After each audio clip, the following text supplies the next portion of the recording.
Okay, so if you've watched any of the other videos that I posted online so far, I've been using this history class as my sort of test bed of being able to show demonstrations and things. You can see I have 9 students in here, and it's very simple to see how many you have just because it does list how many students right beneath here. If you want to see who your students are, again, this is just a little bit of a refresher from yesterday for those who need it. We worked pretty much in the stream yesterday, and people is where you'd actually be able to see your students. So you can see, like it said, I had 9 students. I can see which students I have. I can also see if they have a parent attached to them or a guardian. When I mentioned that those that were in my session yesterday, I wanted to get it clarified how guardians are invited into your Google Classroom. And I did find out with speaking with IT that they are not part of the process. If you want to invite guardians, you yourself as the teacher would have to type in their email address. So assuming you have a student in here and you want to invite their guardian, you click right on invite guardians and you'll have to put in their email address here.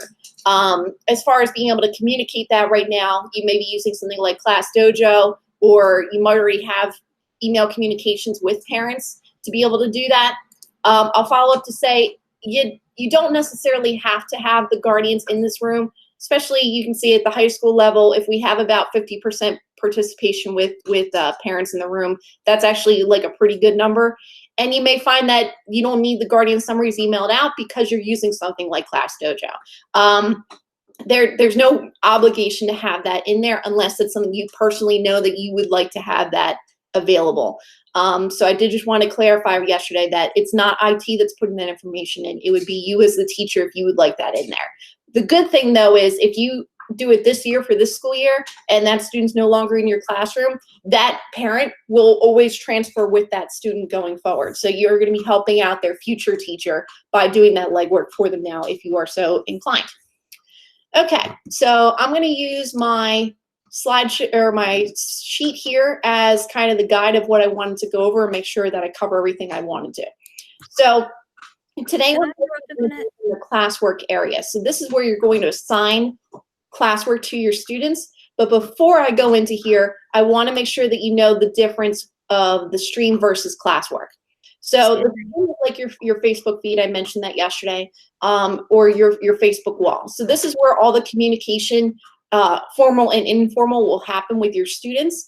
So if you wanted to post a general announcement to let the students know that I'm starting a Google Classroom, or hey, by the way, don't forget on Friday we're doing a Google Meet, whatever that communication might look like, you can type this announcement for the students to be able to see. And then by default, the students will have rights to be able to reply back to you. So unless you choose to not let the students reply, this is a nice dynamic way to try to keep that interactivity going with your students. So you can see I was messing around with it this morning. I let the students know that are in here. Most of them are my EHCTV interns. I said we're going to be doing a pretend class and doing some pretend assignments, so just ignore things, because on their end right now, if they have the app, anytime I post something in here, they're getting a notification that a new assignment has been posted or new grades are available. They're going to continue to get those push notifications, assuming they have the app. But that's also important to know that those that don't have the app, maybe they are using a Chromebook that they're sharing with their family, or they don't have their own device that they're working with, they're going to have to constantly go into your classroom to be able to monitor what is being posted, because if they don't have their own phone with their own push notifications turned on, it's not like they have their own email address to keep checking. They're going to have to go into Google Classroom to be able to get whatever new information you post. So keep that in mind if that's a consideration for you and your students. So I'm going to go back up to classwork here, and I'm going to start and suggest by saying that you begin with organizing it by topic. Like before you even have things in here, of course you could retroactively do this, but I just think if you're starting from square one, that you go ahead and make the topics and kind of give the students an idea of how you're going to organize your work. But you could do it by chapter or by subject if that makes sense for you. Some people, because we are doing this remotely for an extended period of time, are organizing it by week. Like this is the work assigned to this week, so that the students are able, again, to be able to sort of visually figure out where they are with their coursework. And you can't do it by date. You could do it by type of assignment. So if you want like a do now area, and then want a quizzes area, again, you can use topics however you think best works for your classroom, but just take that little bit of time to set it up at the very beginning. So when you start putting classwork in here, it's easy for the students to know where they should look for the newest information. All right, so you can see in here that I have a couple of different assignments. I did organize most of them by topic, but if I don't have topics assigned to them, they're going to automatically push up to this top area, and then you could decide to move them into topics if you want to attack that. I'm going to say if you have not done anything in Google Classroom yet, other than hopefully invite your students, your next task is to create an announcement, let them know that this is how they can communicate with you, let them get them to do a quick reply so they can see what that looks like. They could write the comment right back, hit send, and the conversation started. You were able to see that they were able to do that basic task. The downside with the announcement versus classwork, and I will show you the difference in a minute, is that you're not going to be able to grade that interaction. If you want to use it more like a discussion board, like a Blackboard or a Canvas, you're going to want to make that a question assignment. That's the next level that we're going to go into in a minute. But this is where we're going to continue from that point. So start with making your classroom, adding your students, then post an announcement in the stream, followed by now we're going to actually go ahead and start making classwork. So all you have to do when you're on this classwork tab is hit create, and you would have done this the same way for making a new topic. Topics are super easy. You just hit topic, you name it, daily assignment, and just that simple, you have a topic. And then as far as making an assignment to put in that topic, it's just as easy, but there's more toggles to go through. I'm going to go up and make the first thing we're going to do is a question. Questions are the easiest kind of assignment to build, and then followed by assignments would be the next level. Quiz assignments, I would hold off on doing those until you've made a quiz and you know how they work. There are other sessions happening this week to show people how to do that. If you're not already signed up for one, there will be a recorded version of the same thing, just like we're doing right now, that you can play that back and make your own quiz. But don't overwhelm yourself if you're brand new in Google Classroom by doing a quiz until you've had a couple of assignments, seen the students interact, and then you could move on to that level. So as far as questions go, so I'm going to click on question. And you're going to see, if you have used Google Forms before, it's going to feel kind of similar in how it's set up. So we can start by asking really any kind of question. It can be a poll. It can be a short response. Again, think of this like if you've ever taken an online course, that this is like a discussion board question could be. I would not recommend that you use this for an essay. At most, the responses should be a paragraph at the very most. If you're talking multiple paragraphs, then you're going to make that into a full assignment, and we didn't get there yet. So right now we're going to say, what time of day would you like to set up our Google Meet? Okay. Now you can choose whether you want that to be a short answer, an open-ended answer, or if you want to make that a multiple choice. Either way, it's really just a matter of your preference and what makes sense for that question. So maybe I'm going to say the first one is going to be 8 a.m., next one is going to be 8:30 a.m., and the last one will be 9 o'clock a.m. Okay? So that's how a multiple choice question work. If you just wanted to stay a short answer, you would go back to short answer. It's going to take those options away, and they would just reply back to the question, however that might look. If you need to put more detailed directions of how to respond to it, maybe you are experiencing that these students have not before used these tools maybe. So you might need to say, make sure you're applying complete answers, or I will be checking for spelling. Put those kind of instructions in here so that they know how to reply appropriately. Now that you have your question built, over here is where some of the more advanced tools are going to start to come in. So let's say you are a high school teacher and you have 6 sections, right? You made a section for all 6 or you made a Google Classroom for all 6 of your sessions. You can make this question go to all of them at the same time by clicking all the classes you want this question to go into. Just like that, you can see all 6 classes are now going to get that exact same question. And then by doing that, all the students in those classes are going to get that assignment.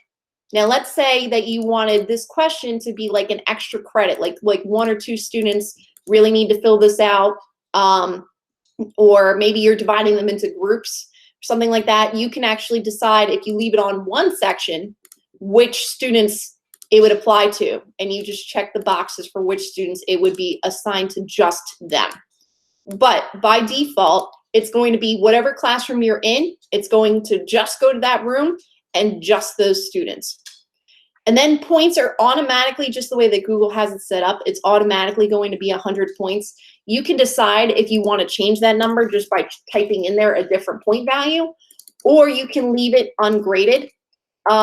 I would just keep in mind, though, that you give it, even if it's only 1 point, you give it some kind of point value so the students can get that feedback, to acknowledge that you saw it, you turned it in, and it just gives them a little bit of that gamification of they earned a point for doing that assignment. So if you don't want to get into all of that, like I said, by default it will be 100 points.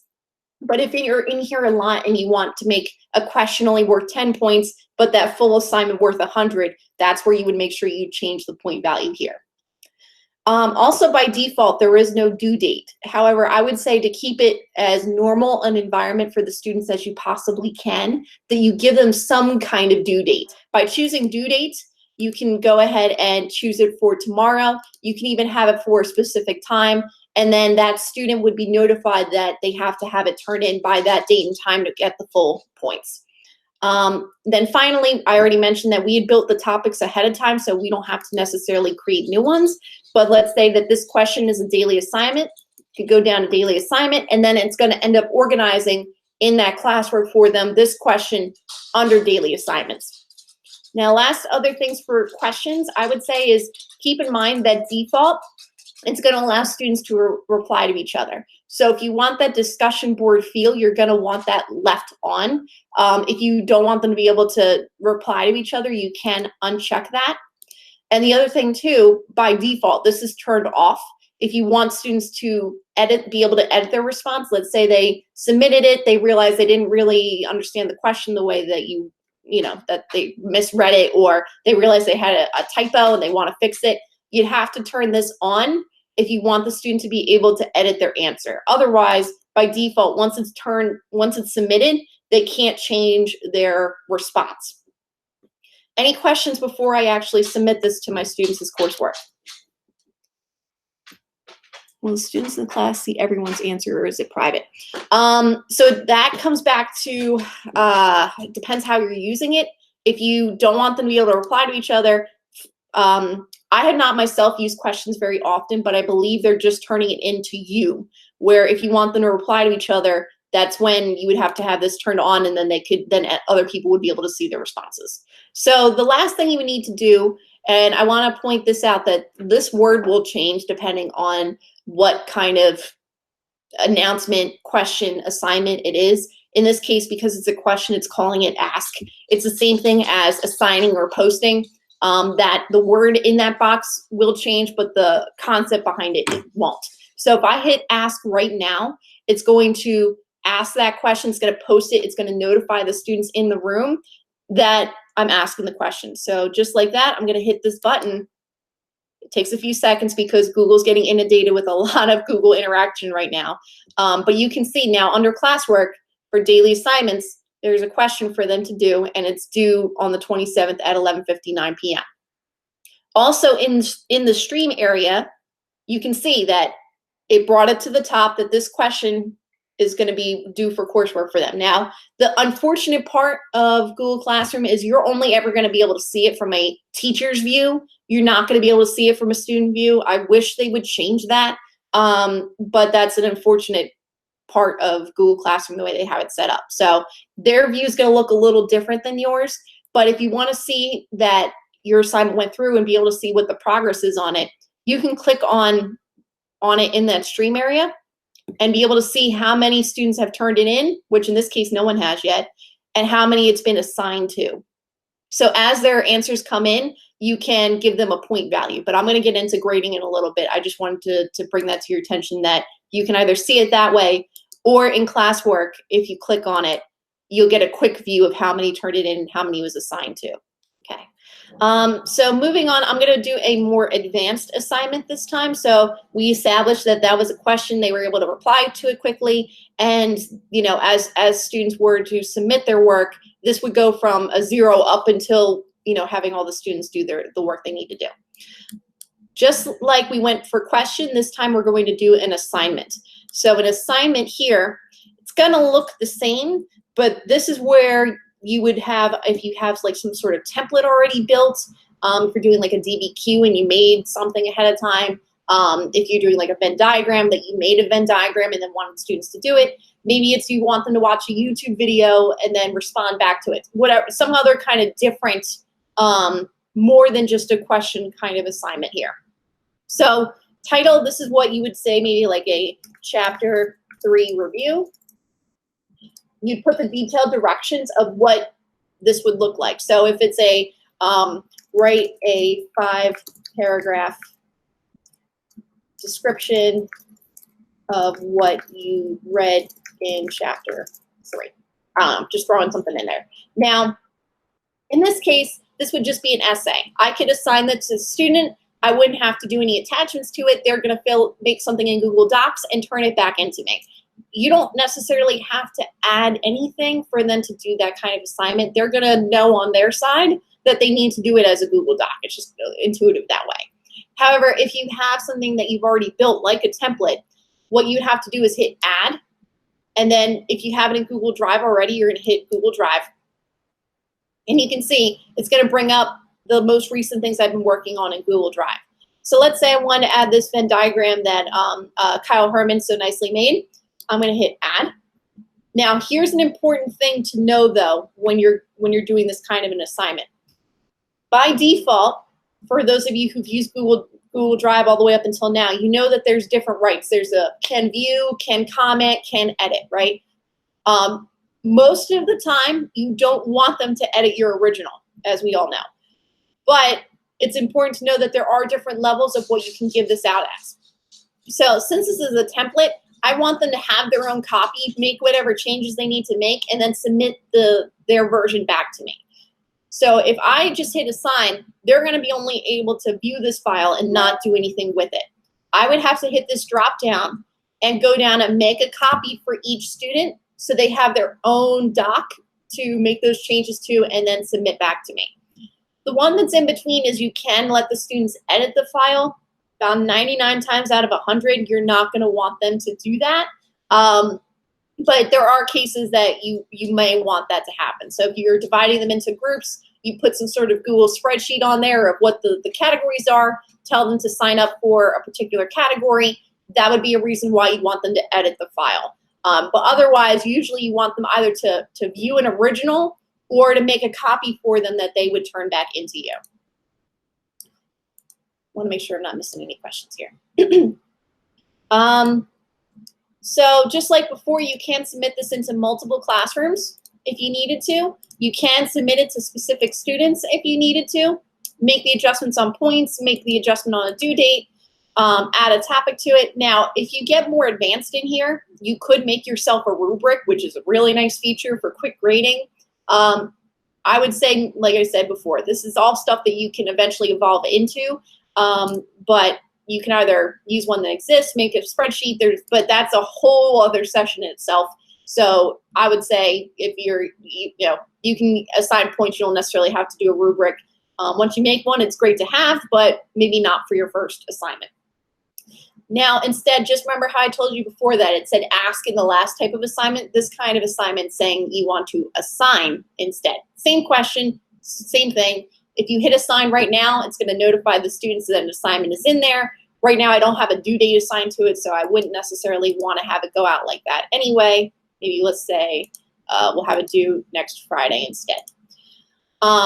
This time, I'm going to choose to hit the drop-down arrow next to assign, and I can schedule this to go out. So You can actually do this with announcements. You can do it with the question type of assignment, this kind of assignment. If you want to get ahead of the game and do like a month's worth of topics that something populates every day and you're not every morning at 8 o'clock pushing something new out, you can take a period of time and do all those assignments and then just have it automatically push them out for you.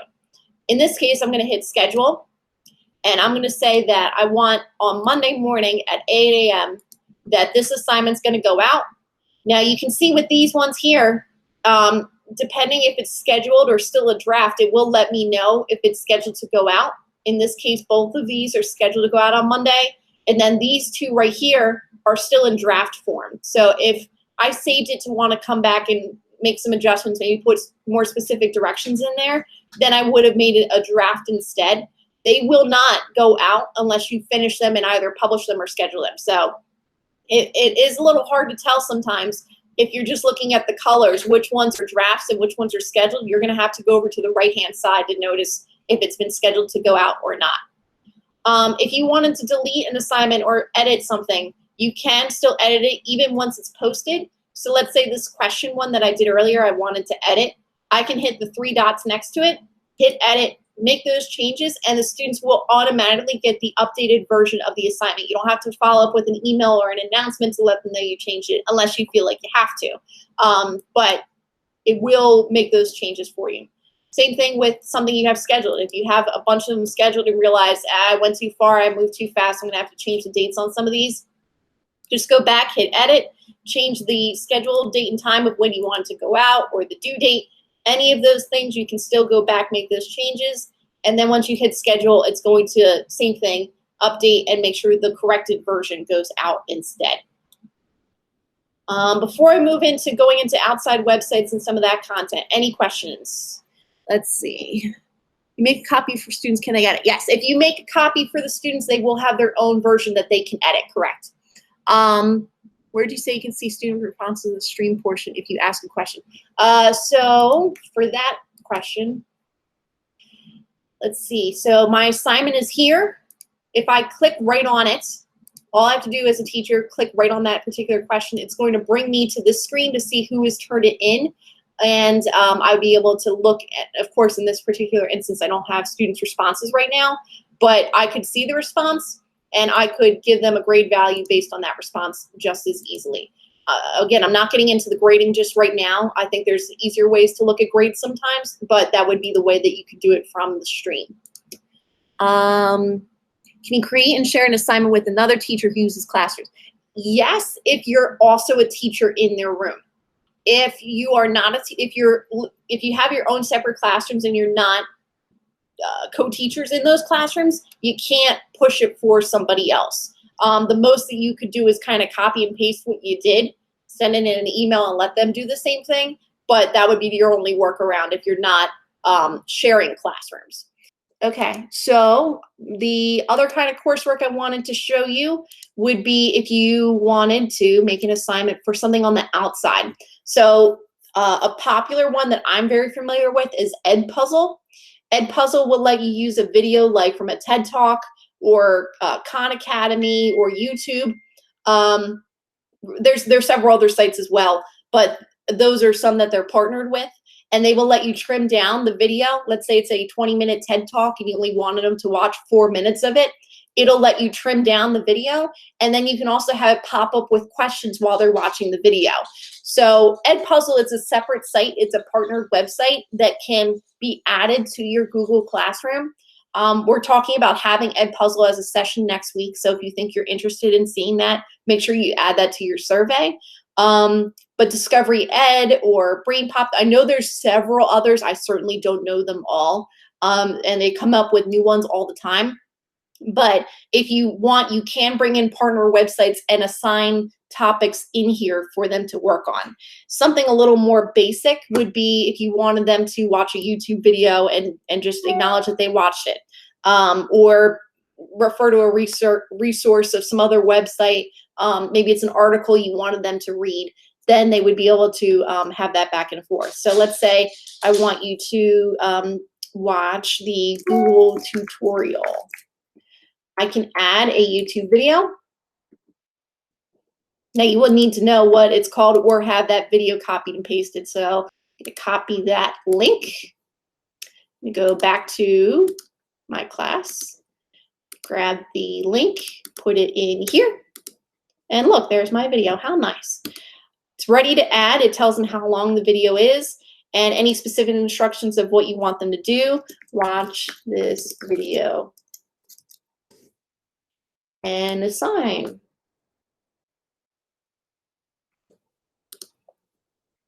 Now, again, you're not going to be able to see that the students, this is a little more like you want them to watch it. They can comment back. You can see that there would be an option for them to comment back after they watch the video. But if you wanted to be sure that they looked at the link, you're going to probably want that to be an assignment with specific directions of what you want them to do afterward.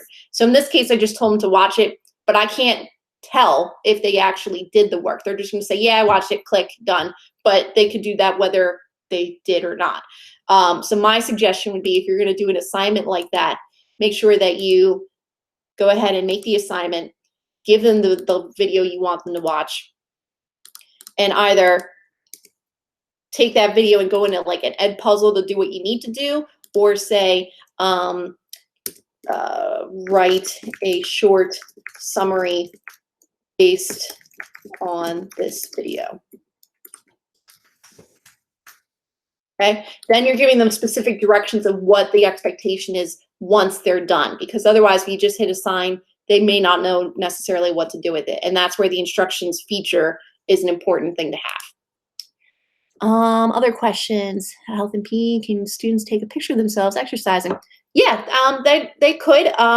In that case, if they were to do something like that, it's a little hard to show you what it looks like for a student.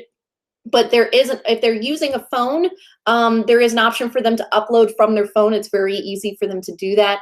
Otherwise, you'd have to instruct them, if they're using a computer to turn in that work, that they'd have to upload the picture somehow to Google Drive, and then from Drive, attach it as the assignment. But yeah, it definitely could be done for sure. Other questions, how do you schedule several assignments at one time? Well, the only thing that you can schedule at one time would be multiple classrooms. You can't have it automatically say every Monday, I want you to do this. At least that's not a feature that I know of that exists right now. I'm usually pretty on top of Google's new features, and as far as I know, I don't think that exists.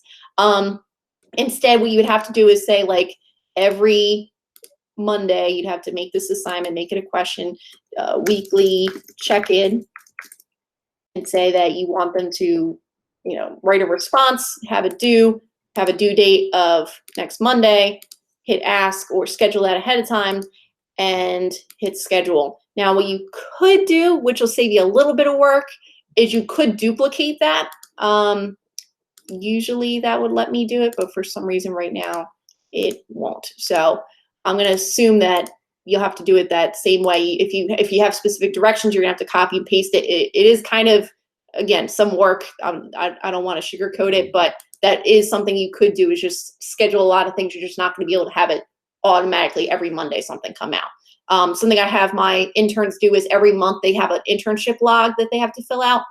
So the first day of the month, I had it that every first Monday of that month, it shares with them a template that they have to fill out. They have their own copies of it. They have to turn it in by the end of the month. And then once the new month comes in, it's in there. But we're talking, what was it? Maybe 10 assignments that I created. Took a little bit of time, but in the long run now, I don't have to worry about it. It just happens automatically. And thank you very, very much for joining me.